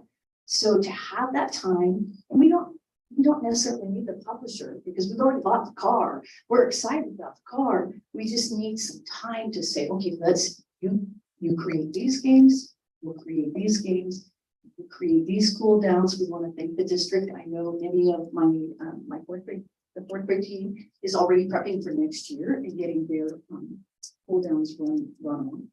But I do like this math program very much. It does go a bit deeper than the past program. And the kids, we've had a year now. I love the word fidelity. We've taught with fidelity. We sat with my 2 grade level team members on Tuesday and we said, okay, you know what? We really think we should have done place down first. And so now having taught this program for the whole year, we can make adjustments based on gut level, gut feeling, but also knowing, okay, for this, we really needed to know that. But we do appreciate this email. How about the papers? I really actually love, I love all of it. I know what's going on. The irony math is phenomenal. What I love about it, again, inquiry based, it makes the kids have to talk about explaining their reasoning and their thinking. What I really love about it also is the assessment portion. So when you do their baseline assessment, you get their data, and then when we do our winter assessment in January, you see their growth. So again, I'm a little bit of a nerd. I got to do things kind of how it's by the book in a way. But what I found with the students' achievement is that based on their progress to annual year-end growth, that in January, 86% of the class had already met it. So now we're able to take them further if you truly dive into the concepts that they're teaching. And a lot of it has to do with verbalizing, critical thinking, and like spatial thinking. So what I found, again, because this is my 2nd year, the first year we used SLEM. And so I heard a lot of teachers during our grade level meetings like, well, we did this part in like geometry later, you know, which is what happened when it was later. And so I said, you know what, I'm going to trust the curriculum. I'm just going to do it this way. And I think the reason that geometry was in the beginning is kids had to understand explaining. For example, one of the things you ask is you draw a square on the board and you go, okay, what is this? Kid says it's a square. How do you know it's a square? And then when I said, well, my dad told me what that is a square. I know it's a square. I said, yeah, okay, well, then you have to get, how many sides are there? I did the same thing. You go, oh, they have 4 sides. I'll draw a rectangle. Is that a square? No, that's a rectangle. Well, why is this a square and not? Oh, they're equal. So you really have to drive their thinking. And I think now that geometry portion was in the middle, that they're able to do word problems. So now we're doing word problems, you know, so explain to me what, you know, tables 2 is. Okay, tell me in a math story, show me in a, you know, shape sets, you know, 3 circles and 2 triangles. So you're getting them to show their understanding in multiple ways and to truly explain the thinking. So I really love it. And I think in the beginning, it seems easy or slow, and oh my God, we're using, you know, 1 to 5 for the first whole week. How is this possible? And it's because then you have to explain to them, how did you get to 2? Why do you know 2 is 2? It's just kind of really deep when you think of how you can get a kid to understand cardinality. Like, oh, it's just 2. It's just, how do you know it's 2? Because it's 1 more. You know, show me on the number line. You know, there's so many ways you have to engage their thinking, and that's how now they're really successful with the word problems. You know, and the kids love it. They're like, I love the word problems. I go to these kids' parties, and the mom asks me, like, my daughter loves the math. She's telling me word problems. Whenever we're doing something, she's saying it in word problems. Like, great. And this is one of my, you know, more vulnerable students, and she loves the math. And so now she's practicing her literacy and language skills. And so, I don't know. I love that already. So there. A lot of our primary, I've heard the same, that they love IRED. I did want to also add something about the IM math for the upper grades, is they have check-ins for each unit. So for example, we have 3 units for volume. Section A had a checkpoint, check these. And so I would be able to look and say, oh, I have to work with these kids because they didn't quite get it. It was funny because I was fighting it at the beginning.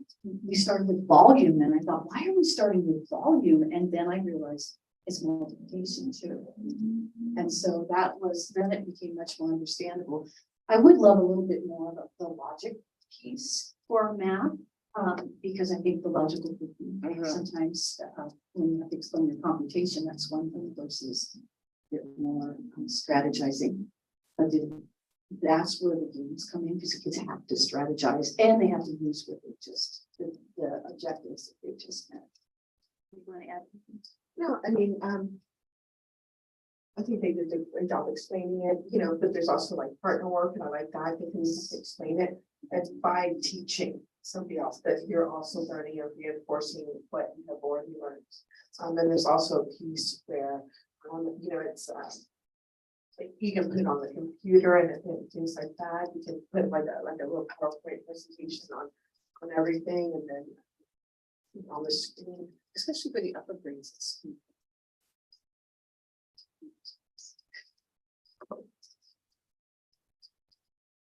Oh, much information. Thank you. such teachers. Yeah, could you briefly say some of the feedback you received from parents with respect to any of these curriculum? But and it's not about things we, you know, I send a newsletter, and then I send the letter that we tell us to send to the parents. But they did like the aspect of SWAN that we have the little videos.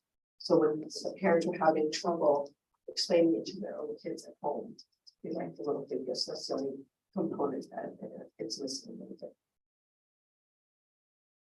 And for the math, the cool downs may not be deep enough, so I have to with a little bit more for homework. That was one of the feedback.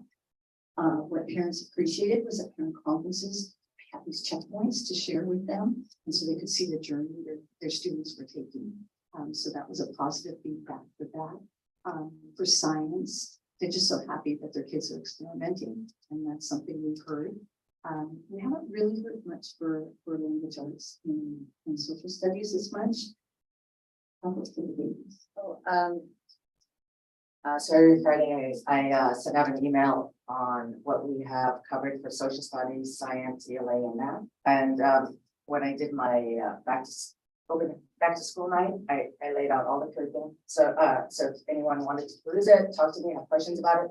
So I just like to be fully transparent on everything that I'm doing and fully just engage with the parents on all levels. Like I said, I go to all the parties. So anyway, I get emails, I can't believe my kids are doing this. I can't believe my kids learning so much with science. I bring in my own science experiments. I give the kid a set to take home, and they need to teach the concept to their parent, to their family. And so my kids, again, I want to engage that family piece, but they seem to be happy about what we have to offer. And I have not had any negative questions or and negative feedback. I think with the upper grades, there's just always that, especially fifth grade, a little bit more, get it ready for BLS. So funny, we've been getting ready for sixth grade for 30 years, but it's still, I get that, I understand that.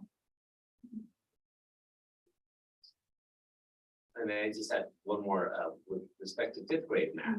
How do you feel the new fifth grade curriculum is doing as a lead in to accelerate math in sixth grade compared to what you've seen in your past years in Burlingame? I think this is more challenging. I think the concepts have been we started with volume. And so a lot of the standards I taught this year have been a little bit more advanced than maybe one, but also I felt that we went more in depth to help prep them for next year. I always say not next year, but for life. But I think I'm really, really curious how CASP, what it will look like next year. But as far as how I feel, certain kids are ready for accelerated math, no matter what I throw at them, no matter what curriculum.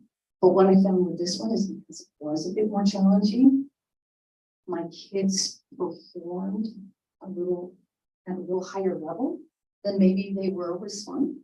I'm not slamming SWAN, but just that this is a step above. And I think that does help with next year's accelerated math.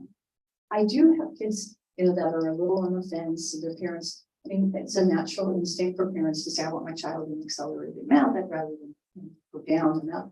But I do have kids who still struggle, and I'm with them on the floor because this is a bit more challenging than I've had in a long time. And I'm hoping that it just helps them go on to next year. Just really quick, and it also has like a STEAM component. My students, their favorite one was when it was Mondrian, and we had to create, art for that. So they love that we were creating art for math, for the IM math. That was like their when I asked them what their favorite math was, it was when we incorporated art, and that was through the book. Mondrian. I have a comment. I ran into Sandra Marlavanda, who is a teacher at Washington, and she teaches a 2-3 split. So I was asking her how is it to go between iReady and IM, and she said one grade level takes iReady, the second grade, and then she takes IM. But she said, I still need to be able to keep it like track of how they're doing. Parents are still going to be reaching out to her. And she said the iReady component, it's really helpful that you can just log into the system and see how they're doing, and all of the data is right there, compile it for you. That's what I use with the IM. It isn't quite like that. I'm hoping to teach a 4 or 5 in the next, I love combination. It's my combo. I am appreciative that if I do teach the 4 or 5, it will be IM, so I can keep my kids in my classroom. I've done the dance, but I can teach both. That's a really good point. It's right there. It's two completely different ones. That I did have a question, just in general. I noticed that the benchmark, the wonderful thing about it is that you can click through any of the grade levels and have access to their content. So if, like, for example, our wonderful fearless leader, Mrs. Lawrence, is we're working on creating a PLC. So is there a way for us to have access to other grade level, like fifth grade social studies? I only see my grade level. So is there a way just to understand the progression through the curriculum, if it's useful? I don't know if there's a possibility. We can look at it, absolutely, that's a great question. That way we all kind of know where to go. The three of you brought up a couple extra great questions too, just to give you a couple answers leaving here, since you gave us the gift of your time. I'd like to give you some feedback too. Consumables, Ms. Heichel, you asked about extra books. We do have extra books. If you need extra books, you can contact Ms. Christensen and your library media specialist, or okay, or reach out to my office and we'll be happy to get them for you. We do have extra books that we can get for you. We tend to have extras. So do I. So we're happy to help support that. Also the gift of time. So you all gave us the gift of filling out the survey on interests of professional learning for next year. And one of the big things that did come back was time together amongst grade level spans. If you remember, prior to the pandemic, we had more subs, but we've gotten a lot more subs lately, thanks to all the recruitment that has happened. And we are hoping to try and work in some of that for next year too. And go back to similar to what we had, where it was like NGSS academies, where it was full day releases for grade level times. So that would be hopefully what is looked at if that's able to happen. To be able to work on some of that, where you're talking about project-based learning and building in full day curricula supports, if we're able to do that. So that is something that it wouldn't just be grade level afternoons for an hour or two. And that is based on some of the feedback that was given to us through your surveys that you all completed. So thank you for that information. So to answer some of those questions, I'm happy to give you all of that information.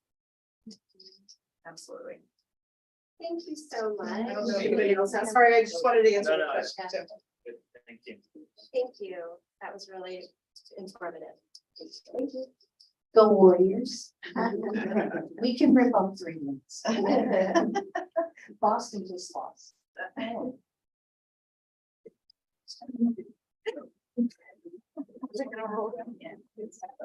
night. Good night. That was a long day for you guys. Thank We you. had ice cream, so we're hyped. Thank you very much. Okay, moving on to item 19, business finance. A public hearing on proposed energy infrastructure and sustainability program agreement. Let's open up the public hearing at 7:48. Coming? No, present, what? Okay, closing at 7:48. And Trustee Mudd, if it is all right with the Board of Trustees, there was a clerical error and we should have C and B flipped. You, I'm sure, would like to see the program presentation prior to adopting the resolution. So if we could have I believe we would need an emotion to amend. 19C needs to be moved to 19B and 19B needs to be moved to 19C. Please, you can see the presentation and then that. Anyone like to make a motion? I'll move to do that.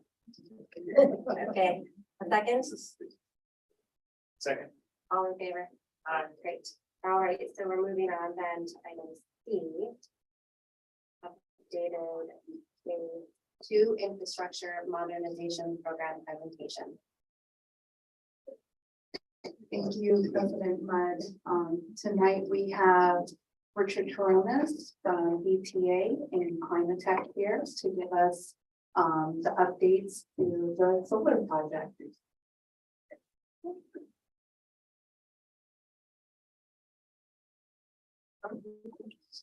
Yeah. good to see everybody. We have such a big community behind. First of all, I really appreciate you guys really getting into the curriculum. Because, you know, my kids are in that span and the hands-on questions and knowing that what it progresses into grade 6. That's really knowledgeable and a lot of boards don't have that intimacy with the curriculum. So I just felt like I wanted to say that, that's unique and I appreciate that and seeing that in your district. Thank you, Karen. Thank you. Well, board president Munn, members of the board, Superintendent Silversmith, members of staff, Burlingame community that all left. We're here and thank you so much for your time and having us back. We're here to share the culmination of our efforts over the last 8 months. It's been a really great and fun process working with staff and the district as a whole. And we're just excited to share the final program details. So we'll go to the next slide.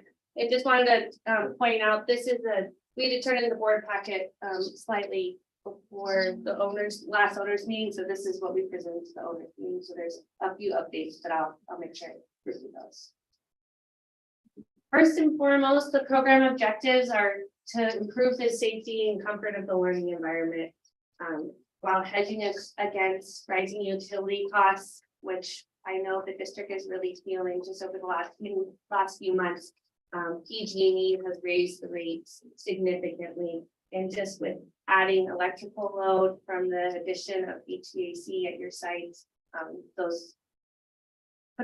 adding additional solar will really help to hedge against those rising utility rates. And overall, just to improve the staff efficiency of the district.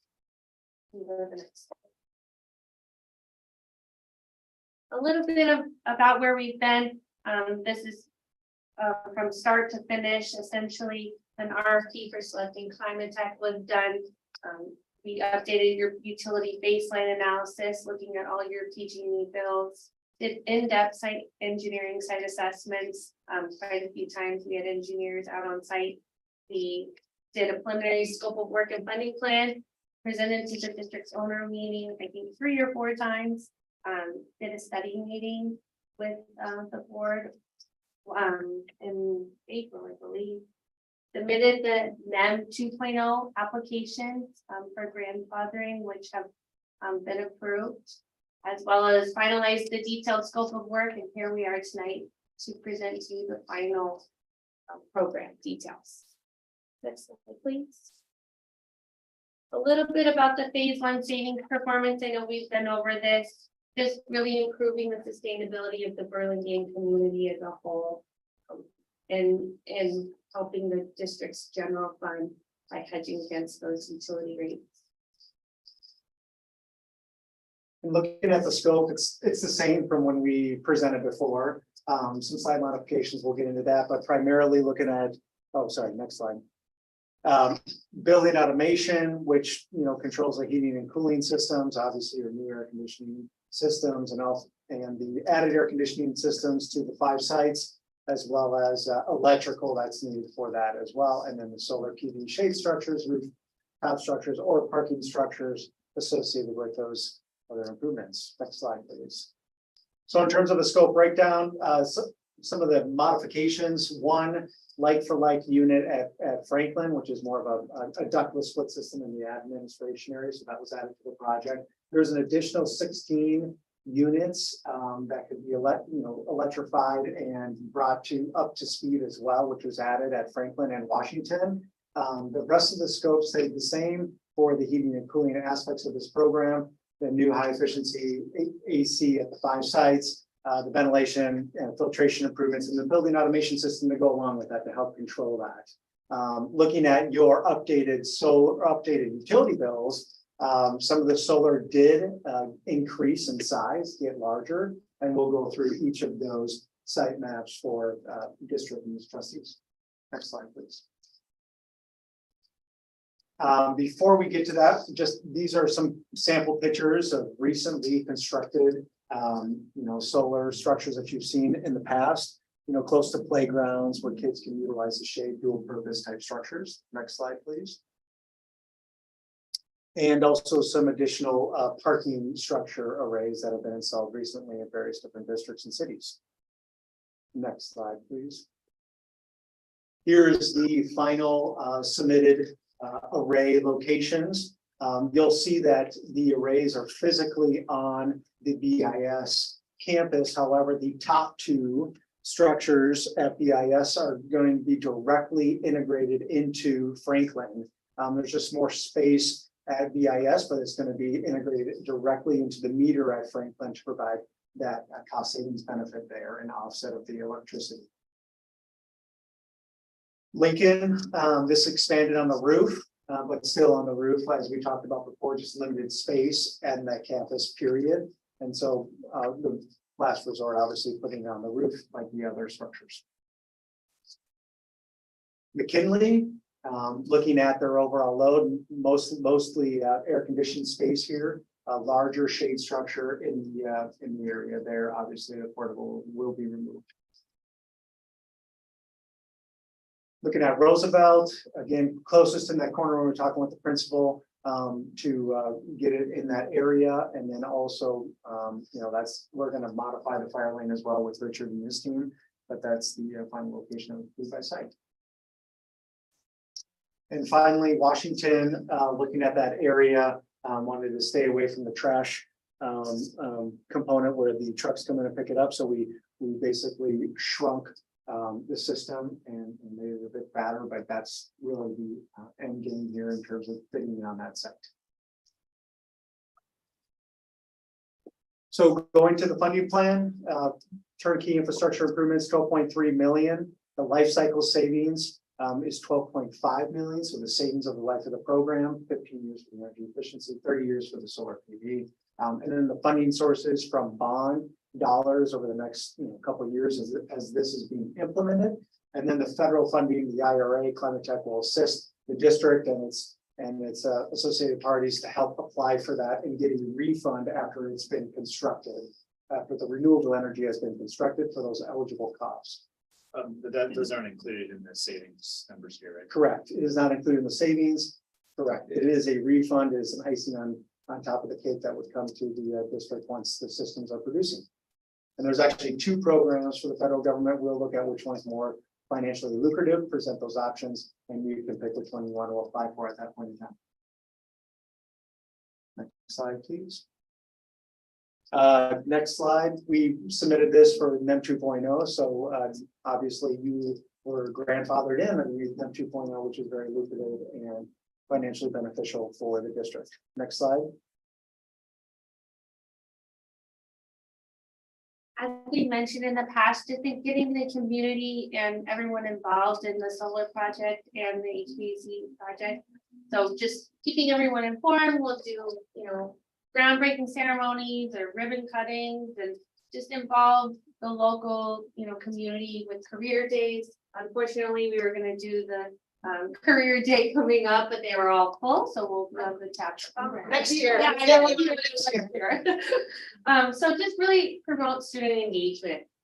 And really going to what the teachers were saying about today and the science kits and the kids getting their hands-on experience. Part of this is some of the same things involving solar and renewable energy and how it works and giving that to the kids so that they can actually integrate it into that science curriculum that they just spoke about. So it can, obviously they'll have to make that decision, but it's a possibility for your district. And we also plan on building an entire website dedicated to it, so you can look at all the active solar being online and you can engage. You can go to the next slide. This is actually from what you currently have, your actual dashboard right now. So that can be integrated into an actual website so the community and students can go on and look at that as well. And principals do have access to it. We have to log in and see what the current production is of your current systems and will obviously for the additional renewable energy as well. Next slide, please. This is just next step. So we're at the board consideration for tonight, May 9th, and then implementation should take about 18 to 24 months, hopefully sooner, but we hope to get a lot of work done next summer. Question? No. Just happy that we got the old metering plan, and I appreciate you taking us this far and we haven't approved yet, so appreciate the partnership. So thank you. So thanks for coming back and going over the new changes. Thank you. All right.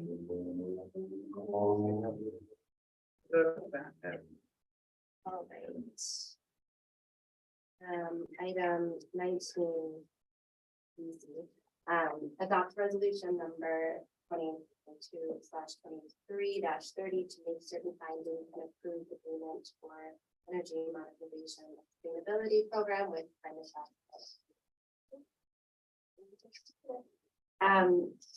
Would anyone like to make a motion to approve? A motion to approve to adopt resolution number 2022/23-30. Thank you, trustee Wong. Second. Second, okay, all in favor? Aye.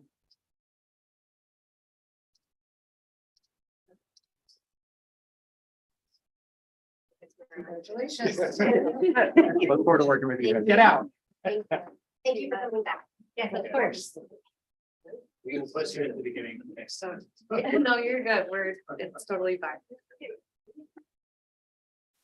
Item 19. Resolution 2022/2329 governing board authorized transfers. Do we need that about it, or is it just authorizing signatures? Authorizing. Would anyone like to make a motion to approve? I'll move to approve. I'll second. All in favor? Aye. All right, 19E, resolution 2022/23-31. I'd like to say that. I got Yeah, thank you. Thank you. Authorizing establishment of a bank bearing account. And President, might I need to recuse myself from this decision because I work at Wells Fargo? Yes, okay, great. Thank you. Would anyone like to make a motion? I'll move to approve. Second. All in favor? Aye. Along to 20, administration part 2 of 2. A UCP procedure for policy and administrative regulation. Yeah. Great, thank you. We are bringing forward tonight updated for a first and final read, a uniform complaint procedure, board policy and administrative regulation. There was a question that came forward from a trustee about whether or not the complaint needs to always be filed with the administrative regulation, with the assistant superintendent of educational services. Historically, it has been that person. There was a question about if it could be the director of HR. Historically, it had not been because the director of HR has been a classified person. And typically complaints had been under credentialed people, and there's something about classified credentialed people. However, in doing further research this afternoon, we did find out that the original complaint could go to a classified person. So I would like to bring forward tonight that we change the initial complaint going to the director of HR, and then a secondary person being the assistant superintendent of educational services, so that we have a first person. And if that person's not available, there would be a second person of the assistant superintendent of educational services. So that suggestion from the trustee, I would like to move forward with that if possible. That would be the one change I am suggesting tonight. Any other for backup? All right, if we can make it open, whatever. I'll make the motion to approve with the change that was recommended by interim superintendent. Second. All in favor? Aye. All right, public statement. We're- 19. Okay, 19B board resignation announcement and discussion on filing the vacancy by special election and appointment. Pardon? 20, sorry. All right, this evening we have accepted San Mateo County Office of Ed's acceptance of Dr. Kendall's resignation from our Board of Trustees. And we have attached the bylaw for filling the vacancy, which does give us two options to either go out and have people apply and we can appoint, you all can appoint, or we can do a special election. Should you choose to do neither, it would go to Superintendent, San Mateo County Office of Ed Superintendent Nancy McGee, who would have us pay for a special election. Well, fair play. I agree. So we need, it's a vote. Okay, would anyone like to make the motion? And do we need a committee as well? We do need a subcommittee. Would anyone like to start a subcommittee? I'm willing, but only if, yeah.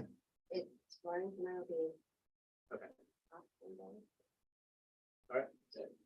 Is the motion right now just to agree to appoint someone, or are we also determining what if that will either be June 9th, June 16th, or will that come next? When will actually appoint them? I believe it's to find out the June 6th or June 13th too, correct? Would be your interview. Would be your interview. You conduct interviews at one of the upcoming June board meetings. Are we required to pick one or the other based on when Dr. Kendall resigned? As far as the board meeting, no. Both of them fall within this. Okay. Yes. Do you have any thoughts on if the last meeting of the year, Marla, is an efficient time to do that, or would it be better the second to last week? The last meeting of the year is gonna be a little bit, it's the last week of school. So I think that makes it a little bit, Not as good. a little bit more, a little busier, I would say, for families. That's also not in this board room. Neither one of them are. Oh, Both of them neither will of be at them. BIS. The June 6th one, I will tell you that what's on the docket, the June 6th one's opening the ribbon cutting for SRC, which is fine. The June 13th one is H.J. Burns, teacher recognition, just end of the year retirement celebration. Both of them are pretty decent. June 6th is a little bit, it is the initial presentation of LCAP and budget. June 13th is kind of that is completed, but it's the final vote for those.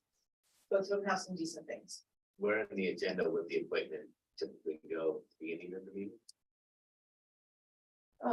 It was the last time, because then we carried on. Yeah. Afterwards, right? And you just need to keep in mind allocate enough time Yeah. for applicants to submit an application for the Right. committee to review it. Calendar. Also, That's less than a month if we do the June 6th. Yeah, it's 1 month from today. if we go for the appointment route and then nobody applies, does it default to superintendent McGee in 60 days? Or does it go unfilled? Well, I think, couldn't that be when we would reach out? to the members? I know, but it still could be really done. It goes unfilled. It goes And then there's unfilled, another right, process, because yeah. once we head down the path of appointment, it takes away the county 60-day thing. That is correct. Okay. It goes Just want unfilled that to and then be you go clear. down a new Right, process. so we'll just be a 4-person board until 2024, until. I don't know that it's that long. It just takes you down a different path. It does not force you to have the election. Okay, good. Because elections are really tough. Yes. I want to avoid an election. I'm all for appointment. I'm just unclear if the consensus is which meeting to do it into, and I'm still unclear what the recommendation is based on what else is on the agenda. I have no personal opinion. I just don't Based know on that we past necessarily experience, figure so. that out today with the vote, right? It might be good to take a look at all of I the just put, agenda items. Yeah, that's right. And let us know. set up the agenda after some further consideration, probably. On that. Yeah. We don't. Do we need to have, that's the question. Do we need to have the date tonight?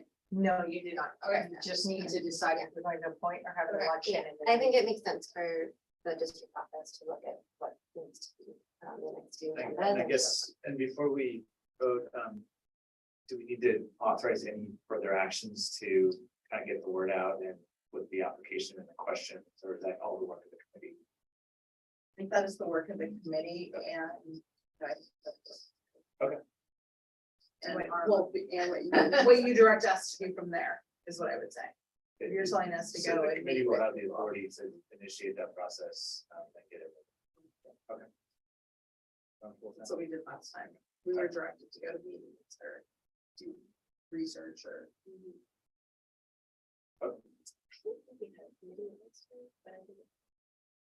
I can't remember it.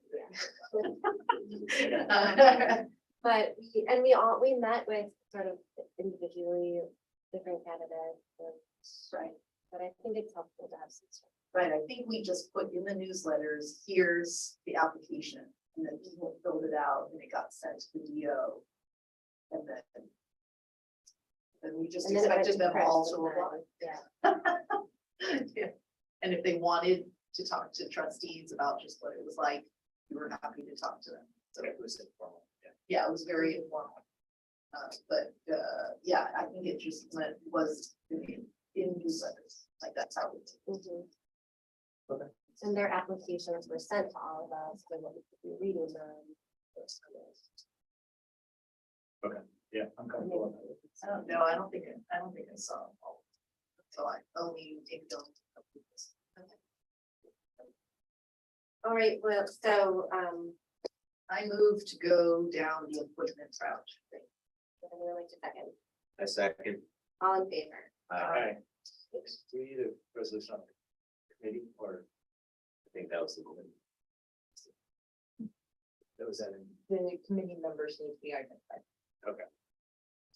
Motion. Do we feel like they were identified though? Doug Brown. I mean, Dan I did identify. Yes, yeah. Right? Okay, all right, we don't need another motion. No, Okay.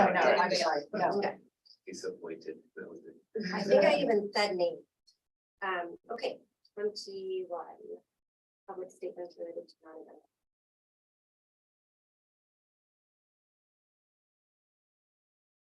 I'm sorry, President, There are not, okay. Board requested items. Do any board member have anything tonight that they would like to report?